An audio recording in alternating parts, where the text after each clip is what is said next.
ассалому алайкум бинандаҳои азиз, барномаи тилиётии ахборро манзури шумо менамоем. таъмини сабади истеъмолӣ бо сабзавоти тару тоза ва фаровонии бозор бо маҳсулоти истеҳсоли худӣ дар тамоми фасли сол ба васеъ намудани гармхонаҳои муосир вобастагӣ зиёд дораду самараи иқтисодиашро низ коршиносон манфиатбор медонанд. аз бартарии фаъолияти гармхонаҳои муосир Гулчеҳраи Саттор гузориш медиҳад. барои расидан ба яке аз ҳадафҳои асосии ҳукумати мамлакат таъмини амнияти ғизоӣ, кишоварзони ҷумҳуриро мебояд дар асоси тавсияи олимони соҳа дар истеҳсоли маҳсулот аз роҳҳои инноватсионии парвариши зироат кор гирифта, бунёди гармхонаҳои доимоамалкунандаро бо истифода аз усулҳои муосир ба роҳ монанд. موافق معلومات آماری امروز در مقیاس جمهوری تنها در بخش خواجگی‌های دهقانی و جمعیتی 239/3 گکتار گرمخانه‌های دائم عمل کننده فعالیت می‌کنند که به خاطر تامین بازارهای داخلی در 113 گکتارش پرورش و استحصال سبزیجات تر و تازه به راه مانده شده است. در وضع امروزه یگانه راه تامین طلبات استعمالی اهالی با سبزیجات تر و تازه این بلند برداشتن ثمره‌ناکی زراعت و استفاده تجربه پیشرفته است که خواجگیداران می‌توانند با تکیه به علم و مصلحت متخصصان به آن موفق گردند. پرورش زراعت‌های سبزیجاتی در گرمخانه‌های معاصر شرایط پیدا می‌کند که ما اگر در زمین کشاد مثال اگر 25-30 تن حاصل پمیدور گیریم یا بودرین گیریم در گرمخانه ها نه کم از 2-3 برابر حاصل ناکی زیاد میشد. برای گرفتن حاصل فراوان و باصفت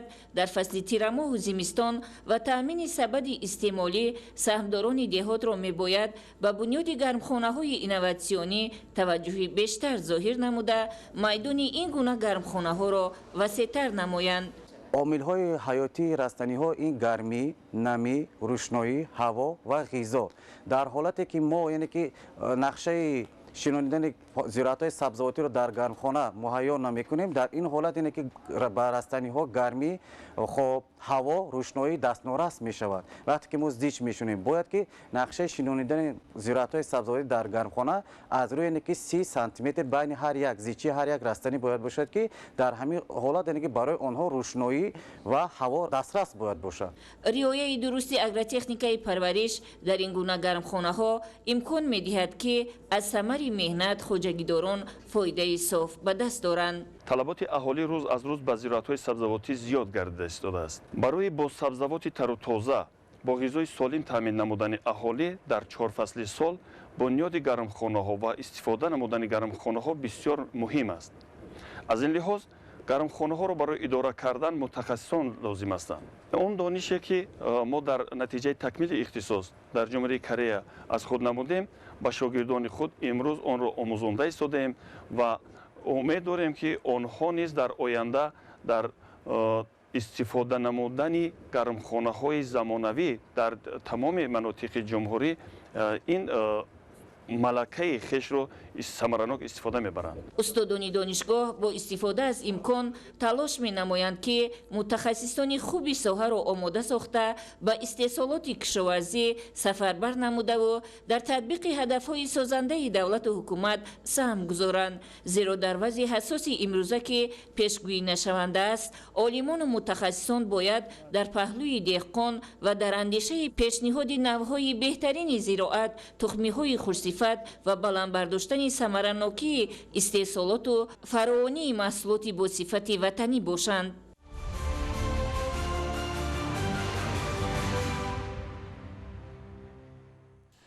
در شهر خوروغ مراسم جایزه‌سپاری جنبستی ساحه‌های صنعت، هنرمندی، سیاحی و زنبوری عسل‌پروری در سال 2025 برگزار گردید. در چاره‌بینی بهترین محصولات صنعتی و مرز گذاشته شده، صاحبکارانی که در استحصال محصولات وطنی و به صادرات نگرانیده شده سهمگذاری نموده ایستادند، قدردانی کرده شدند. گزارش در این خصوص جهت ҳавасманд намудани соҳибкорон ва ҳарчи бештар рушду равнақ бахшидани соҳаи саноат дар театри вилоятӣ ба номи Меҳрубон Назарови шаҳри Хорӯх маросими ҷоизасупории ҷанбасти соҳаҳои саноат, ҳунармандӣ, сайёҳӣ ва замбури асалпарварӣ дар соли 2025 баргузор гардид. Дар даромадгоҳи театри вилоятии мусиқии мазҳакавӣ ба номи Меҳрубон Назарови шаҳри Хорӯх намоишгоҳи бошукӯҳ иборат аз маҳсулоти нодири корхонаҳои саноатӣ, дастранҷи замбур асалпарварони вилоят, ҳунарҳои дастии бонувони чирадаст ва истеҳсолоти ба содирот нигарондашудаи шаҳри Хорӯх ва ноҳияҳои вилоят манзури меҳмонону сокинони вилоят гардонда шуд. ҷамъияти сомии шакли кушода витсена корхонае аст ки ба истеҳсолоти дорувору шифобахши кӯҳистон машғул мешавад. қариб ки 15 сол ба истеҳсолот машғул ҳастем. мо мехоҳем ки дар оянда истеҳсолот худро зиёд кунем. ҷамъияти сомии шакли кушода витсена қариб ки 70 намуди дорувориро ба истеҳсолот мебаровард. дар доираи эълон гардидани солҳои 2022-2026 солҳои рушди саноат ва баҳри амалисозии ин иқдом феълан дар ҳудуди вилояти мухтори Кӯҳистони Бадахшон 188 коргоҳу корхонаҳои саноатӣ фаъолият дошта, беш аз 1150 ҷойи корӣ таъсис дода шуданд. аз ин шумора 52 корхонаи коргоҳи саноатӣ соли равон мавриди истифода қарор дода шуданд. ҳаҷми истеҳсоли маҳсулоти саноатӣ маблағи 184 миллион сомониро ташкил дод, ки нисбати ҳамин давраи соли гузашта 24 миллион сомонӣ зиёдтар мебошад. ҷамъияти дорои масъулияташ маҳдуди кашмирии Помир аз 2023 то имҷониб кору фаъолият карда истодааст ва дар тӯли ин 2 соли охир зиёда аз 3 тонна маҳсулоти хушсифати кашмириро ба кишварҳои хориҷӣ содирот намудааст. пешвои муаззами миллат муҳтарам Имомалӣ Раҳмон ба рушди бемайлони иқтисоду иҷтимоии вилояти мухтори Кӯҳистони Бадахшон таваҷҷӯҳи махсус дода барои беҳбудӣ бахшидани сатҳу сифати зиндагии мардум ҳамасола тадбирҳои нек рӯй кор оварда мешавад. дар толори театри мусиқии мазҳакавӣ ба номи Меҳрубон Назарови шаҳри Хорӯх нахуст чорабинии расмии сиёсӣ маросими ҷоизасупории ҷанбасти соҳаҳои саноат, ҳунармандӣ, сайёҳӣ ва замбури асалпарварӣ дар соли 2025 баргузор гардид. қайдгардӣ ки соҳаи саноат ҳамчун ҳадафи олии мамлакат унвон гардида ҳамасола баҳри ривоҷу равнақ бахшидани он дар миқёси вилоят чораҳои таъхирнопазир андешида шуда истоданд. дар ин зимн бояд қайд намуд ки маҷмӯи маҳсулоти саноатии соли гузашта ба таври бесобиқа яъне 53% афзоиш ёфта соли равон бошад, дар 11 моҳ 15%ро ташкил медиҳад. қайд гардид ки ҷанбаи дигаре ки ояндаи рушди иқтисодию иҷтимоии вилоятро такони ҷиддӣ мебахшад, ин равнақи соҳаи саноати кӯҳӣ мебошад. бо ин мақсад дар ҳудуди вилоят 43 кон, 46 зуҳуроти маъдан бо 24 намуди канданиҳои фоиданок ва нуқтаҳои дорои сангҳо ва металлҳои қиматбаҳо муҳайян шуданд. маросими ҷоизасупории ҷанбасти соҳаҳои саноат, ҳунармандӣ, сайёҳӣ ва замбури асалпарварӣ дар соли 2025 баргузор гардид. дар ин зимн ба зиёда аз 30 нафар соҳибкорон ба беш аз 15 нафар ҳунармандон низ тӯҳфаҳо ва маблағи пулию ифтихорномаҳо тақдим гардиданд. ҳамчунин 6 нафар замбури асалпарвар ва зиёда аз 10 нафар намояндагону ширкатҳои сайёҳиву ассотсиатсияву марказҳои хизматрасонию меҳмонхонаҳои хурду калон дар вазъияти тантанавӣ бо тӯҳфаҳову ифтихорномаҳо қадрдонӣ гардиданд. дар интиҳои чорабинӣ ба 4 нафар беҳтарин намояндагони соҳаҳои саноат, сайёҳӣ, ҳунарҳои мардумӣ ва замбури асалпарварӣ шоҳҷоизаҳои соҳавӣ дар вазъияти тантанавӣ супорида шуданд. инчунин бо иштироки ҳунармандони мумтози театри вилоятӣ ба номи Меҳрубон Назарови шаҳри Хорӯх барномаи рангини консертӣ пешниҳоди аҳли толор гардонда шуд.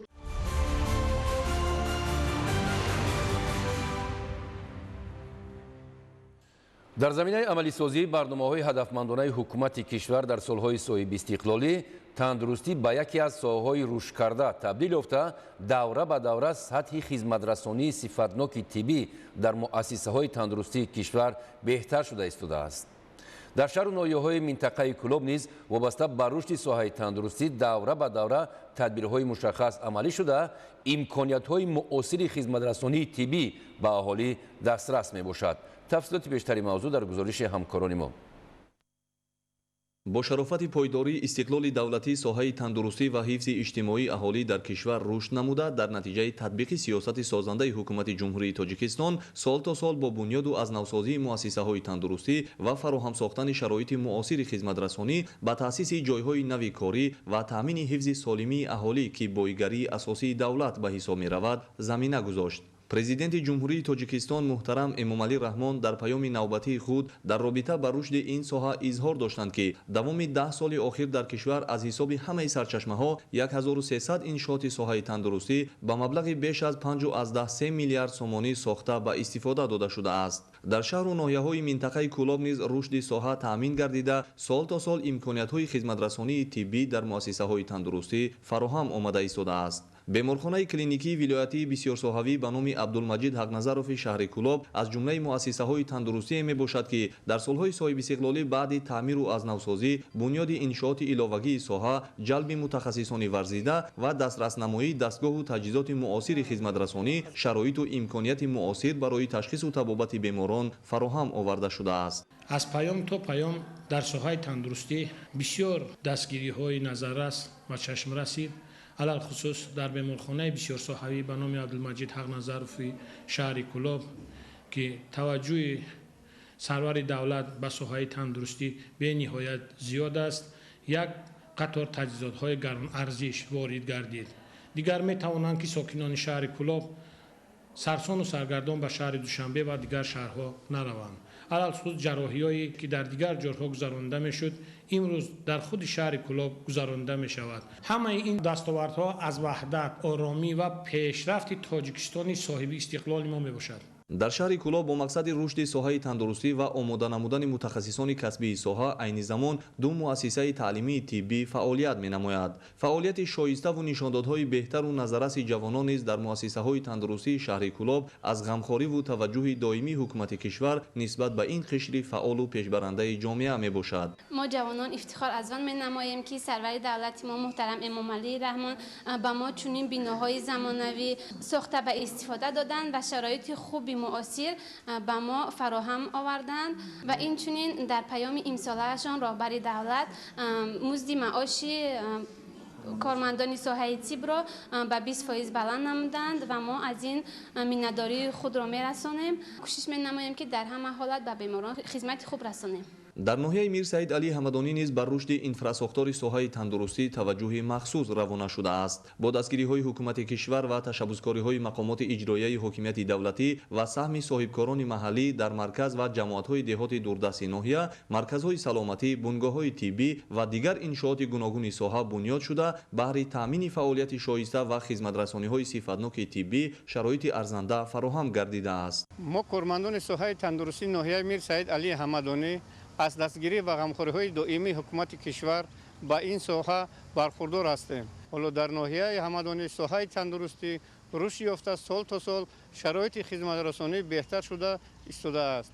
мо табибон паёми президенти кишварро дар фаъолияти худ дастурамали доимӣ қарор дода кӯшиш мекунем ки ба сокинон хизмати сифатнок расонем. дар баробари дастгириҳои ҳукумати мамлакат соҳибкорони ватанӣ низ дар бунёди беморхонаҳо ва муассисаҳои таълимии тиббӣ саҳми назаррас доранд. айни ҳол дар шаҳру ноҳияҳои минтақаи Кӯлоб муассисаҳои гуногуни тандурустии навбунёди давлативу хусусӣ бо таъмини шароити муосири соҳавӣ фаъолият мекунанд. Олим Носирзода, Хуршеди Нодирхон, минтақаи Кӯлоб, ахбор.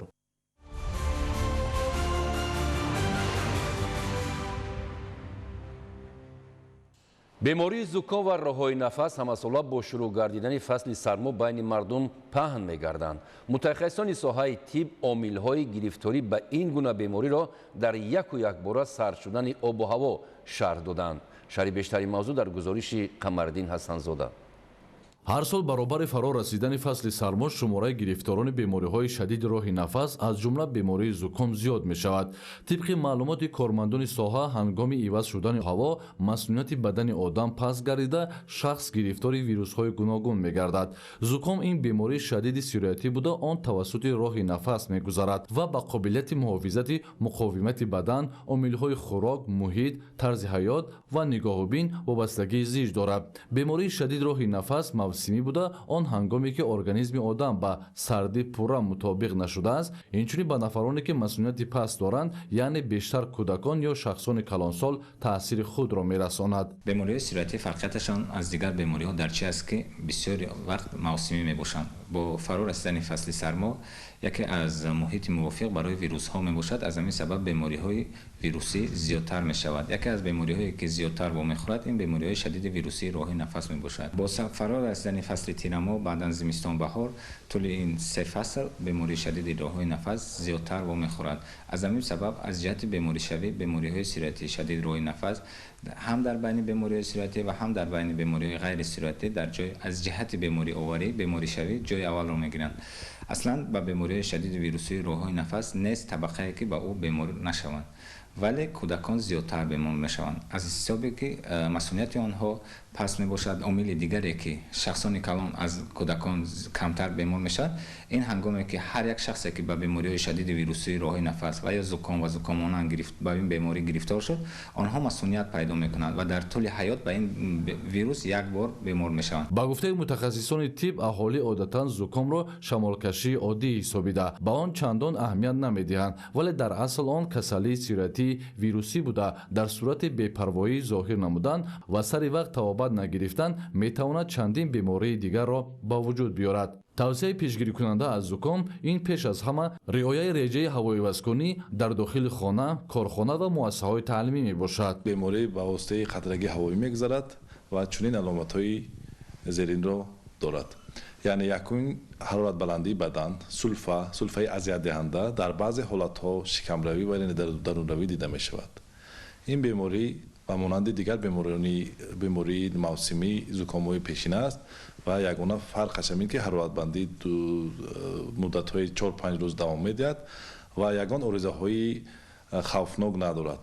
бояд зикр намуд ки вирусҳо на танҳо сабаби гирифтор шудани одамон ба зуком мегарданд, балки боиси хуруҷи бемориҳои дигар хоҳанд шуд. аз ин рӯ аз шаҳрвандон даъват бар амал оварда мешавад ки дар вақти сармо худ ва наздиконро эҳтиёт намуда тавсияҳои табибонро риоя намоянд.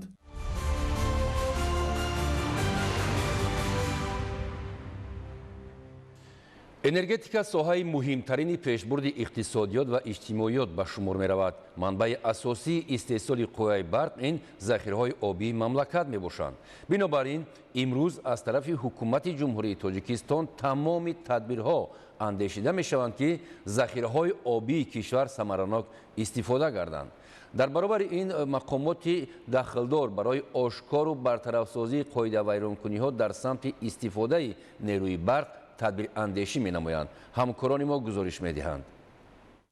бо мақсади таҳкими назорати давлатӣ ва пешгирии талафоти нерӯи барқ, кормандони агентии назорати давлатии энергетикӣ дар вилояти Хатлон дар зеристгоҳи барқии 35 ба 10 киловолтаи ноҳияи Хуросон корҳои санҷишӣ анҷом доданд. дар ҷараёни ин санҷиш якчанд ҳолатҳои қонунвайронкунӣ аз ҷумла истифодаи ғайриқонунӣ ва дуздии нерӯи барқ ошкор гардид. мутахассисон таъкид мекунанд ки чунин ҳолатҳо боиси халалдор шудани кори мӯътадили зеристгоҳҳо, паст гардидани сифати таъминоти барқ ва зиёд шудани талафоти техникӣ мегардад. ин дар навбати худ ба тамоми низоми энергетика таъсири манфӣ мерасонад.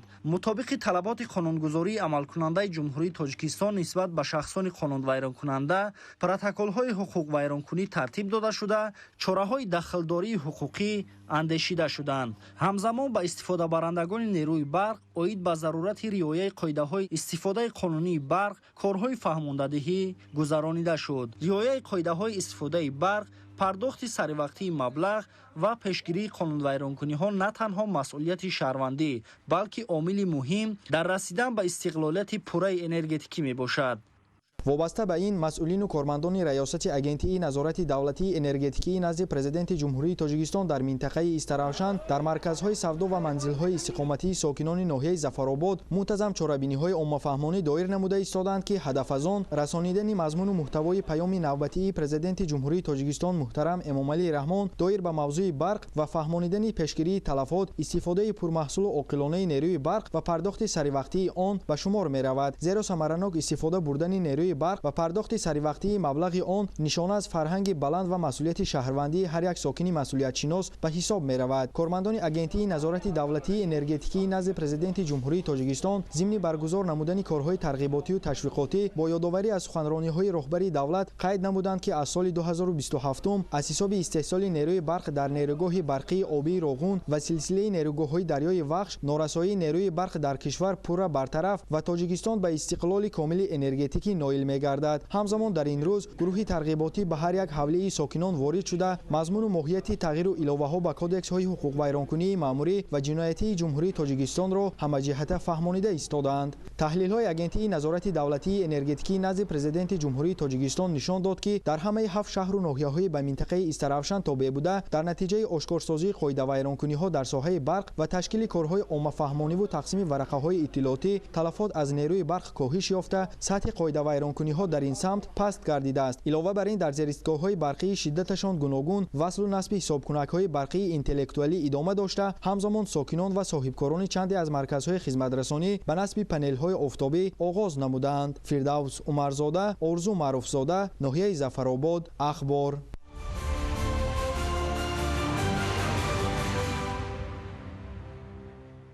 бинандаҳои азиз, ин буд барномаи иттилоотии ахбор. хайр саломат бошед.